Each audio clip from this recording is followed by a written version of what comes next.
Hello everybody, Calamity here, or at least a very convincing AI recording. Today's video is going to be all about our favorite 11th Fatui Harbinger, Tartaglia, or Child, whichever name you want to go with. In this video, I'm going to cover everything you need to know from talents, weapons, artifacts, team setups, constellations, and of course we're going to try to do the brand new Spiral Abyss with the Fontaine enemies in it to showcase how good he is in late game combat. We have quite a lot to go over, so let's get started. Tartaglia is primarily a Hydro main DPS character, and unlike other earlier characters, see characters like Venti or Klee, he actually has not been power crept in the entire game's lifespan. In fact, he's only gotten stronger due to new weapons, new artifacts, and even new teammates over the game's lifespan. So let's go over his talents one by one and let's go over what they do. Starting first with his normal attack talent, at first glance it does look like a regular normal attack talent, and it is, until you get to what's called his Riptide. Now, Tartaglia can apply the Riptide status effect to nearby enemies when he hits them with a charged shot. Riptide damage is considered normal attack damage, and there are two different types of Riptide attacks that can happen. You have the Riptide Flash or the Riptide Burst. So the Riptide Flash is when you hit the opponent with a fully charged aim shot. It will do consecutive bouts of AoE damage every 0.7 seconds. Now the Riptide Burst is when you defeat an opponent that's affected by Riptide, there will be a Hydro Burst that also inflicts Riptide to nearby other opponents. So Riptide basically is a mechanic that makes Tartaglia really good at tackling groups of enemies, and of course he just has a regular plunging attack. So upgrading Tartaglia's normal attack talent is worth it in the long run, although it's not high priority because it does increase his Riptide damage, both the flash and the burst damage we see here, having some skill multipliers. Even at level 9, it's pretty low, but it does happen frequently. Now let's move on to what makes Tartaglia super unique, and that is Foul Legacy Raging Tide. This is an elemental skill that allows Tartaglia basically the ability to go into melee form, and in fact he's still the only character in this game that we get to use that has a sort of dual sword weapon. It's actually really cool to play as, and it's a lot of fun. So first off, all of your normal and charge attacks are going to deal hydro damage, and this cannot be overridden. So things like Chongyun or Bennett C6 cannot overwrite your hydro damage. In fact, since Tartaglia is a bow character, naturally, they can't convert their damage into a different element. Now, while you're in the melee stance, your normal and charge attacks are going to be, well, they're just going to be melee attacks, and your charge attack is going to do a bunch of slashes that also deal hydro damage, and then you're going to do what's called the Riptide Slash. This is different than the one we saw in the normal attack talent, which is the Riptide Flash and Burst. This is the Slash. So when you hit opponents that are affected by Riptide with a melee attack, it's going to deal AoE hydro damage. So basically, Riptide is just a mechanic that just does a bunch of AoE hydro damage. And this damage will count as elemental skill damage and occurs every 1.5 seconds. Now here's something that we need to discuss if you're a new Tartaglia player. The longer you are in his dual sword stance, or the melee stance, the longer the cooldown will be until you can re-enter this form once it expires. But the thing is, you don't want to be in dual swords form for that long. In fact, you probably only want to be in the dual swords form for about like 10-12 seconds ish, and then you should swap off, because the longer you stay, the longer the cooldown becomes. So if we look at the skill attributes, we can see that this skill has its own set of, like, it almost looks like a normal attack talent's attributes, right? It has its own multipliers for each hit, the charge attack damage having quite higher skill multipliers than the normal attack hits, and that's why when you use Tartaglia, you want to interweave some charge attacks. So usually you do about like 2-3 maybe normal attacks into a charge attack. I don't feel like I have to do a combo section for this video. It's really simple, just 2 left clicks into charge, or 3 left clicks, whichever you prefer. And then we can see the Riptide slash damage here being 119%. And again, the swords do have a max duration of 30 seconds, but do not use the entirety of this duration. And then we can see the cooldown goes from 6 seconds minimum all the way up to 36 seconds. But if you use the entirety of the skill, it goes up to 45 seconds.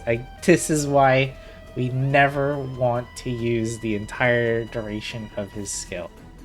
So keep that in mind. 10 to 12 seconds. I know I'm repeating myself a lot, but that's as far as you should usually go. Next up, we're going to move on to his elemental burst, which is called Havoc Obliteration. Now this burst actually has 2 different attacks depending on whether you are in ranged form or if you are in melee form. So in the ranged stance, you're going to do basically a charge shot that does big AoE hydro damage, and it returns a portion of its energy cost after use. This is really important to note. If you do the melee burst version, you will perform a slash, which also does large AoE, and it deals massive hydro damage to all surrounding opponents, and it triggers a Riptide Blast for even more damage. Quick explanation of Riptide Blast: it's just another hydro AoE damage explosion. When you hit the opponent with your burst, they will explode, doing the damage, and this will count as elemental burst damage. All right, you might be thinking, okay, you probably use the melee version, right? It does more damage, and that's what we like. And the answer to that question is sometimes. But in fact, the majority of your combat, the majority of the time, you should actually be using the ranged version. And we want to use the ranged versions for 2 reasons. One, as we saw in the skill description, it does refund a portion of your energy cost. In fact, it refunds, if you look at the skill attributes, it refunds 20 energy. So this effectively makes your burst cost only 40, which is really, really cheap, just like Zhongli's elemental burst. Second reason we use the ranged version of this burst is because if you do the melee version, you're actually wasting time in your melee form that you could be doing your combos in. So you don't want to be doing the melee version of Tartaglia's burst unless it's more of like a finisher, or you're confident that you can kill your opponent in 1 rotation.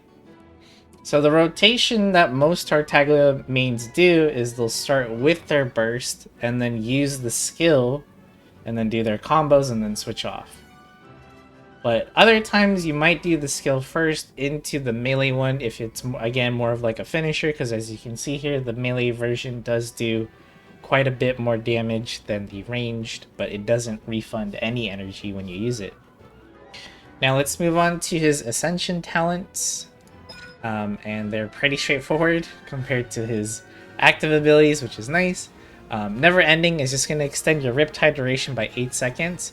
Now, to me, I find this Ascension talent pretty useless because you're going to be applying Riptide damage all the time, and you're going to be doing, you're going to be setting off whichever Riptide effect, either blast, slash, whatever, all of it. You're going to be setting off your Riptide, so I feel like the extended duration isn't necessary. Now we move on to Sword of Torrents, and this is a really nice Ascension talent passive. While you're in melee stance, if you deal a crit, your normal and charge attacks will apply the Riptide status effect to opponents. So this talent makes the previous one even more useless because now you have an additional way of applying Riptide from your normal and charge attacks, which you're doing all the time. So you're bound to be triggering this with decent amount of crit rate and applying Riptide. So I really don't like Never Ending, but Sword of Torrents is better. Now we move on to his final talent, which is still one of the most unique passive talents in the game. It's called Master of Weaponry, and this is going to increase his normal attack talent by 1. This also applies to everyone in the party as well. Let's move on to his weapons. So mine has the Very Distant Hunt only because I've been mixing weapons around, but it is a decent option for Tartaglia if you bought the Battle Pass. Not saying you have to buy it though. Obviously his best weapon is going to be the Polar Star. That is his signature weapon, and that was released in Inazuma, I believe, is when the Polar Star came out. If you have that weapon, you know, if you decide to pull for it, obviously going to be your best option there. But any of the other 5-star bows are going to be really good for him as well. If you have a Thundering Pulse, because maybe you try to pull on that Weapon Banner or Aqua Simulacra, this is also going to be good for him.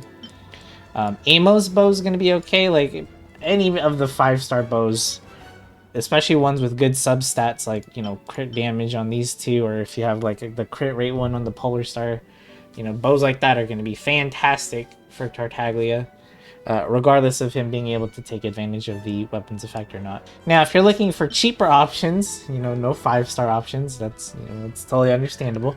Blackcliff Warbow is also going to be a good one for you. This is available from Paimon. You have to go to Paimon's Bargains to purchase it. It's going to cost you the I believe Stardust is what it's called. When you do your pulls, you get that extra currency when you get characters and weapons, and you can give this to Paimon, and they'll give you this weapon in return. This weapon set does rotate with the royal set, so if Paimon is selling the royal weapons, then unfortunately you're going to have to wait until next month to purchase the Blackcliff weapons and vice versa. Now, another weapon that you could give Tartaglia is the Rust. Now, this weapon's effect does apply to his normal attacks while in melee form, so your normal attacks will do more damage, but your charge attacks will do slightly less. So when you're using a weapon like this, or the Thundering Pulse, it is okay to do more normal attacks before you do a charge. So earlier I said do like 2 or 3 normal attacks into a charge attack.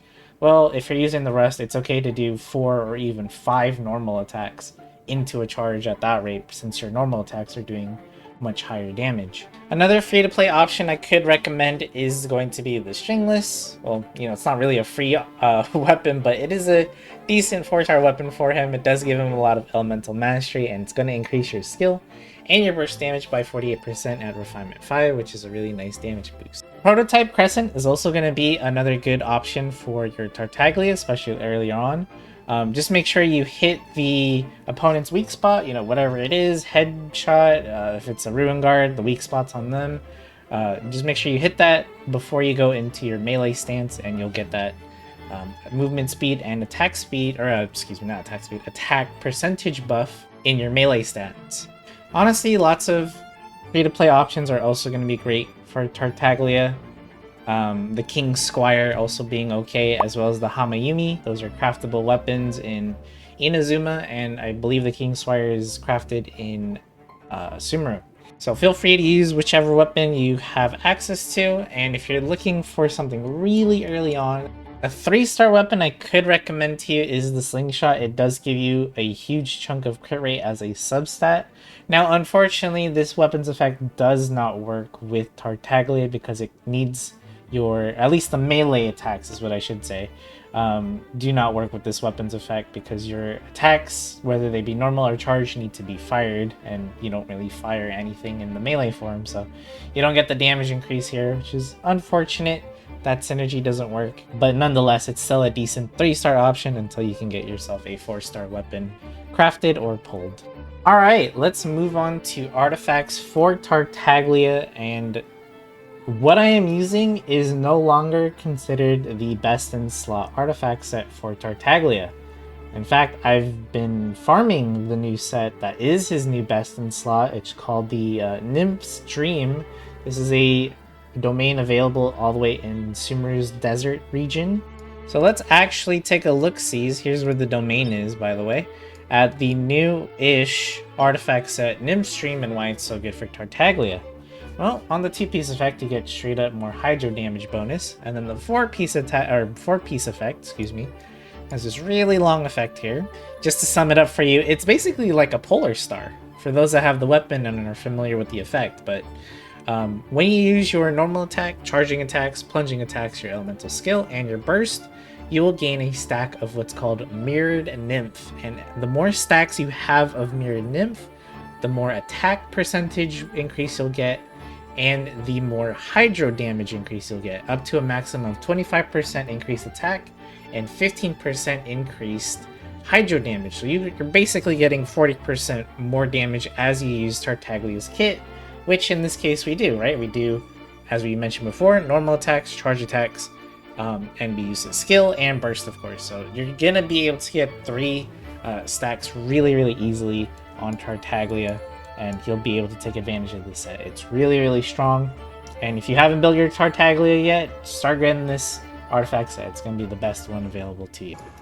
Now, going back to the Heart of Depth set earlier on, this is a much more viable set, you know, if you're just starting out, because Heart of Depth is available in the Dragon Spine area. Heart of Depth is good early on, but you definitely want to upgrade it to a Nymph Stream. Now, if you're even earlier than that, the best thing you can do is just to slap on some 2-piece attack percentage, either, you know, 2-piece Gladiator's Finale, and then like a 2-piece Wanderer's Troop is okay, or like if you get the other artifact sets like Shimenawa's, you can do 2-piece Gladiators and 2-piece Shimenawa's Reminiscence, and or 2-piece Heart of Depth and 2-piece Attack. Just some offensive stat 2-piece effects until you can get either Heart of Depth or eventually the Nymph Stream. Now that we've settled on an artifact set, what are we looking for in terms of substats? And that's pretty easy because he is, again, a main DPS, so the usual types of substats are the crit rate, the crit damage, the attack percentage, elemental mastery being really good, and last but not least, a little bit of energy recharge. You do want to slap some on there because his energy cost is either going to be 40 or 60, depending on which version you use, so you want to make sure you have at least a good amount. Would be 140 to 160%. If you can get more without sacrificing your offensive stats, then feel free to do so. Now when it comes to the sands, pretty straightforward here. You're just going to want attack percentage. EM can be okay as a secondary main stat if it gets some really good substats as well. And as long as you're using Tartaglia in a vaporized team, then you're definitely going to get value from the elemental mastery stat. Now when we get to the goblet, hydro damage bonus is going to be your best option here.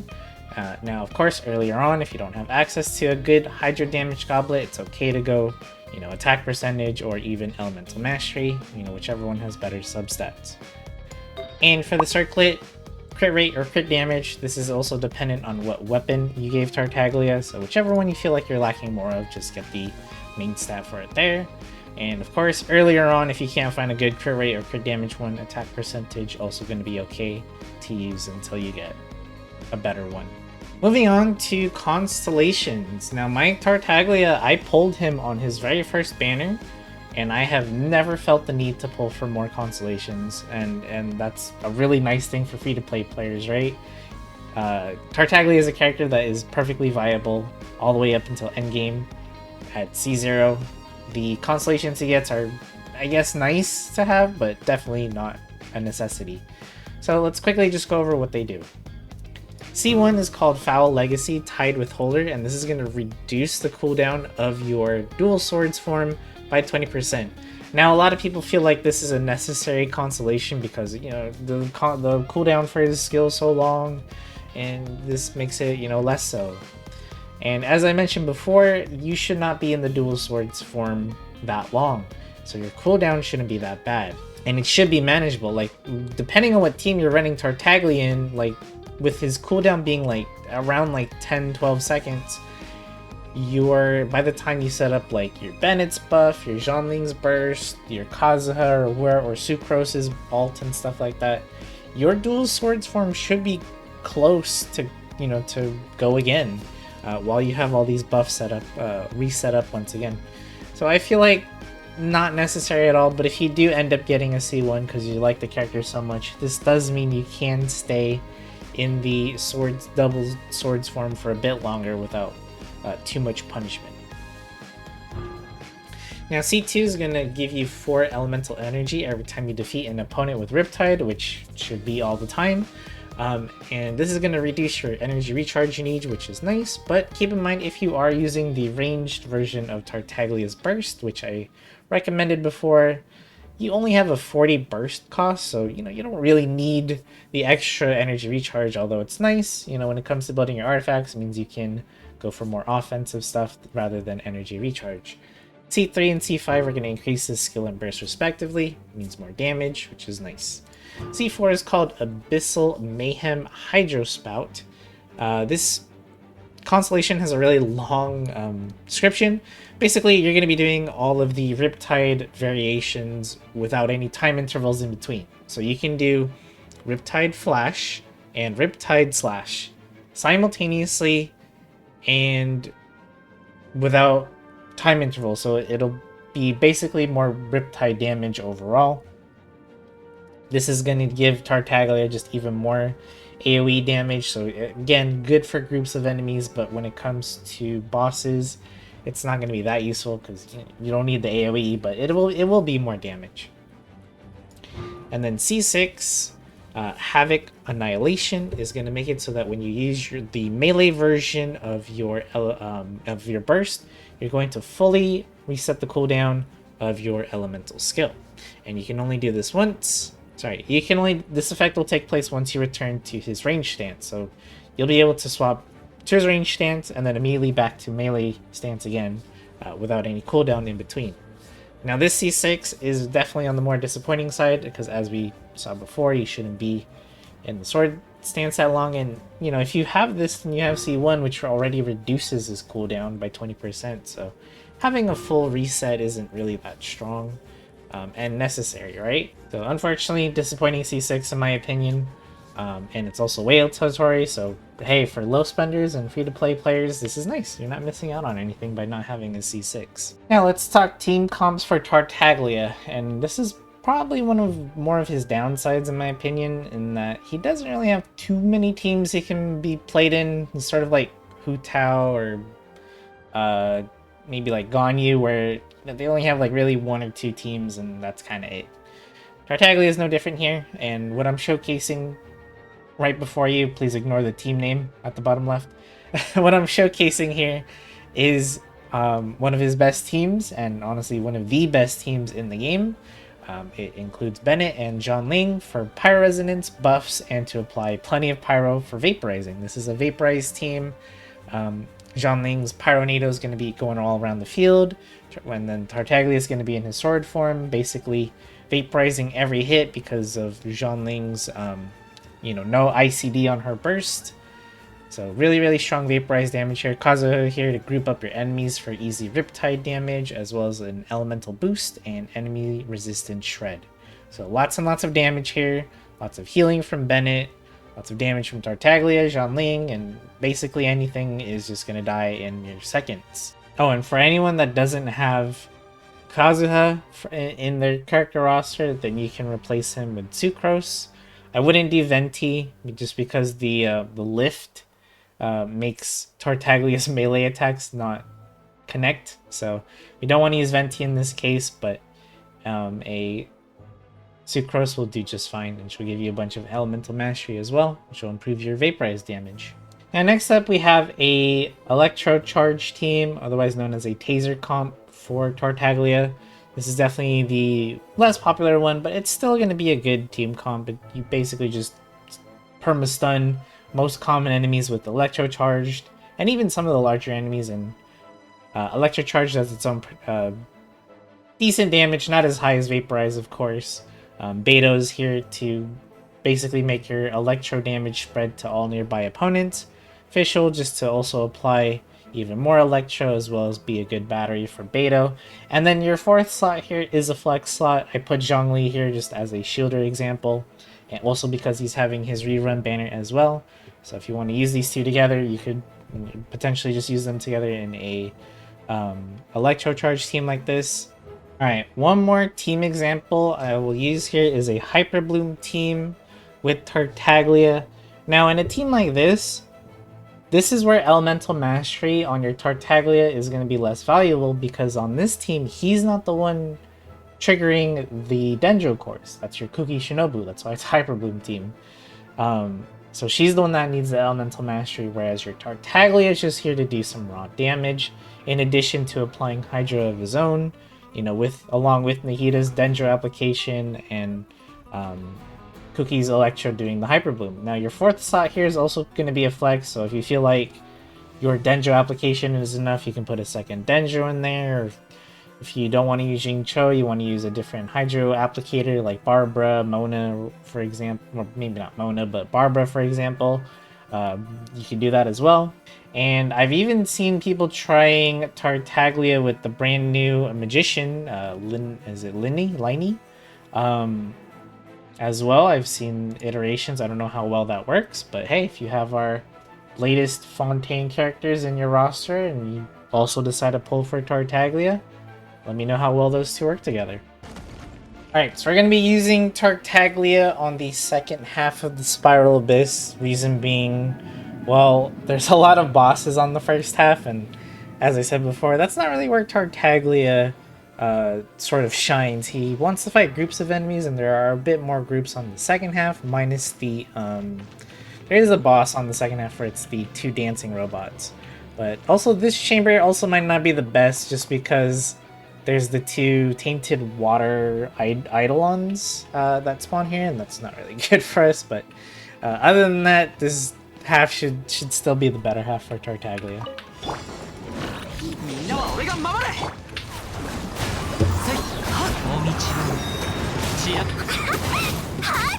So unfortunately, on this half, like, I can't even use Tartaglia's like his burst and stuff won't do any damage here.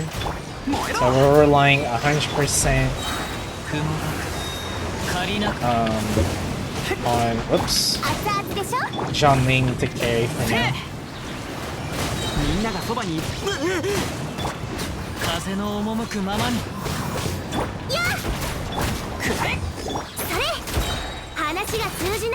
There you go, nice AoE damage. Should be able to clear this out, and then we can finally use Tartaglia. There we go.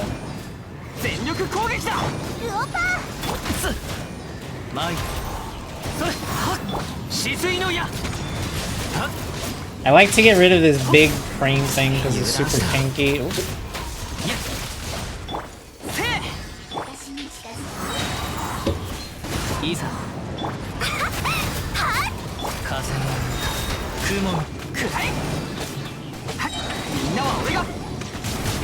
Oops.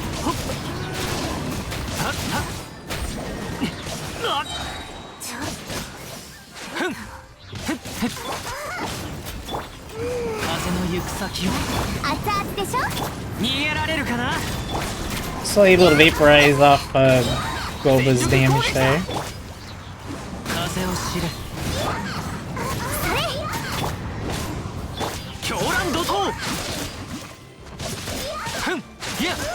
I'm not using burst because we're saving them for the next chamber, and that is going to be a wrap there. Pretty like this is supposed to be a showcase for Tartaglia, and I barely used him in the first half of this chamber. Okay, we're in the second chamber now. Hopefully this one goes a little bit smoother. And activate everyone's burst first. Always start with Tartaglia's into his skill. Try to interweave normal attacks into charged. And you can. Remember to swap them out when there's no buffs or Zhongling's burst on the field to get shorter cooldown time. Ooh. That hurt. Burst again.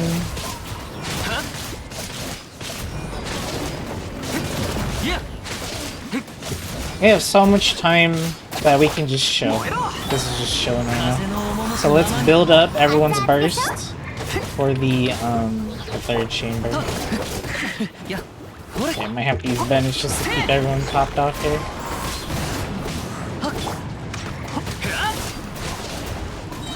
Okay, we are just cleaning up.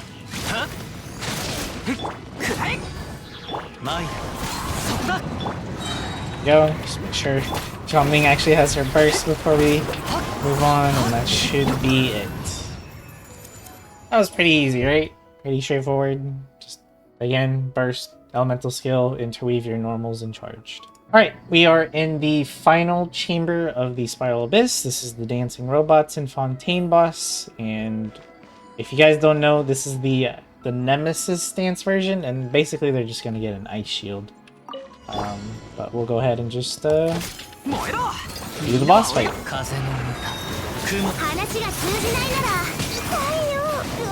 She there.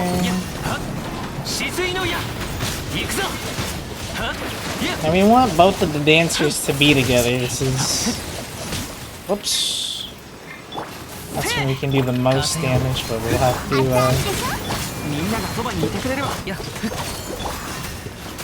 we'll have to make do. Break that shield as fast as we can. Oh my goodness.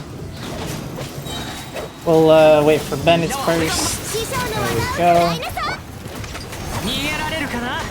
We're getting really unlucky with those rotations because they keep dancing away and getting that shield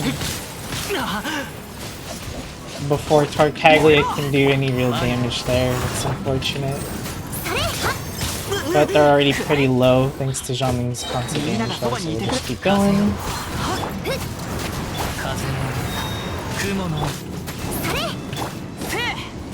Zhongling's burst out there.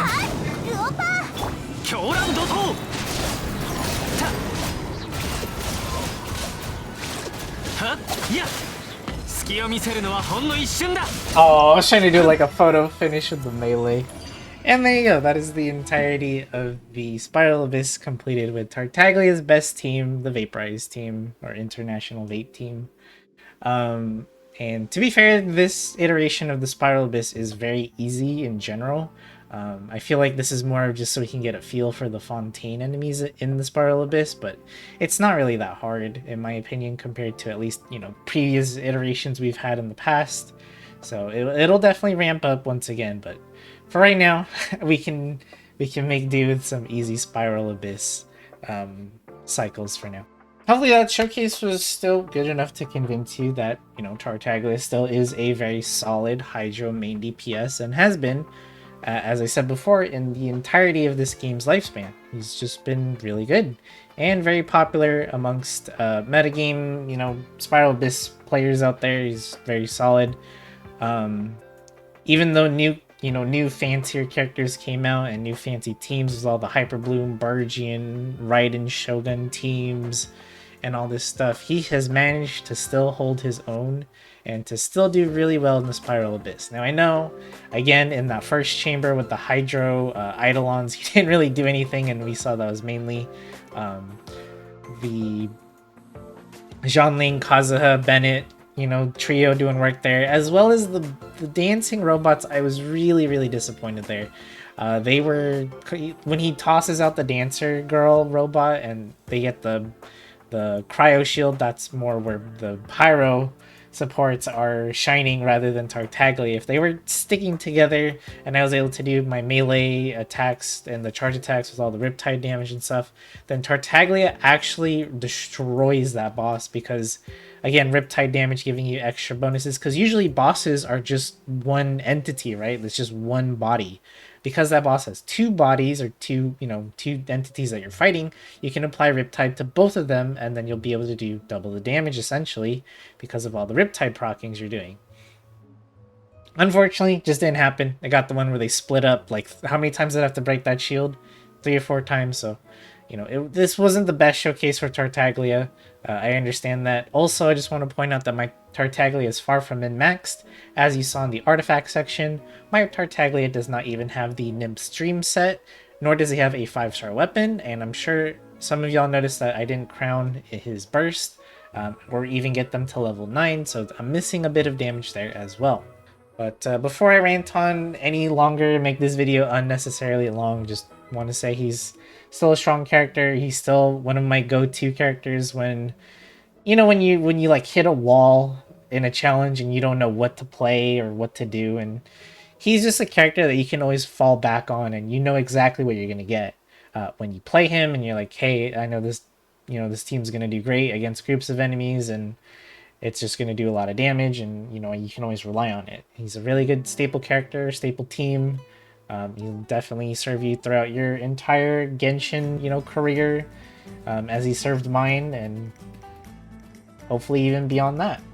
And with that being said, that is going to be a wrap on this guide. So if there's any questions you have, like you feel like I didn't explain stuff well enough or something I totally just forgot to mention, feel free to leave a comment down below and I'll do my best to answer you.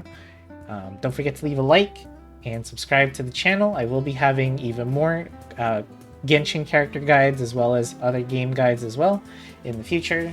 So if you like this kind of content, consider subscribing. And with that being said, I will see you all in the next video. Thank you so much for watching.